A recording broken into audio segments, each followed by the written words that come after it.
రేమా కుటుంబ సభ్యులందరికీ యేసుక్రీస్తు ఘనమైన శాశ్వతమైన నామంలో మీకు శుభములు తెలియజేస్తున్నాను.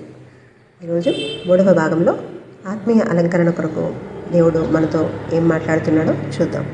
ఆత్మీయ అలంకరణ పూర్తిగా మన ఆత్మీయతను సూచించాలని, దానికోసమే దేవుడు మనకు వాక్యం ద్వారా బోధిస్తున్నాడని తెలుసుకుందాం. ముందు 2 భాగాల్లో చెప్పినట్లుగానే మన అలంకరణ శారీరకంగా ఉండకుండా మన ఆత్మను దేవుని రాకడ కొరకు సిద్ధపరచుకునే విధంగా ఉండాలని దేవుడు ఆశపడుతున్నాడు. ఇది ప్రతి ఒక్క క్రైస్తవ సహోదరులలో ఉండవలసిన అలంకరణ.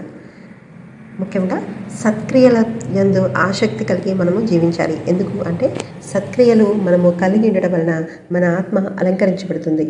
ఈ సత్క్రియలు ఏమిటి అంటే వినయము, ప్రేమ, సహనం, క్షమ, పవిత్రత. ఈ 5 సద్గుణాలను మనము కలిగినట్లయితే మన ఆత్మను దేవుని కొరకు మనము ఖచ్చితంగా సిద్ధపరచుకున్నట్టే. లోకం కొరకు జీవిస్తున్నావా? లోకాన్ని లక్ష్య పెడుతున్నావా?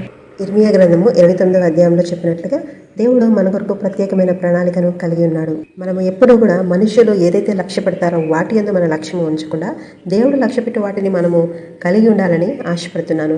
ఎందుకంటే మొదటి సమయాల గ్రంథంలో దేవుడు చెప్తాడు 16వ అధ్యాయము 7వ వచనంలో, మనుషులు లక్ష్య పెట్టి వాటిని దేవుడు లక్ష్య పెట్టడు. దేవుడు చూసే విధానం వేరు. దేవుడు మనల్ని సృష్టించుకున్నాడు. ఆయన మనల్ని ఏ విధంగా అయితే సృష్టించాడో అదే జీవితాన్ని మనం కొనసాగించాలని, ఆయనతో మనం ఎల్లప్పుడూ ఉండాలని దేవుడు ఆశపడుతున్నాడు.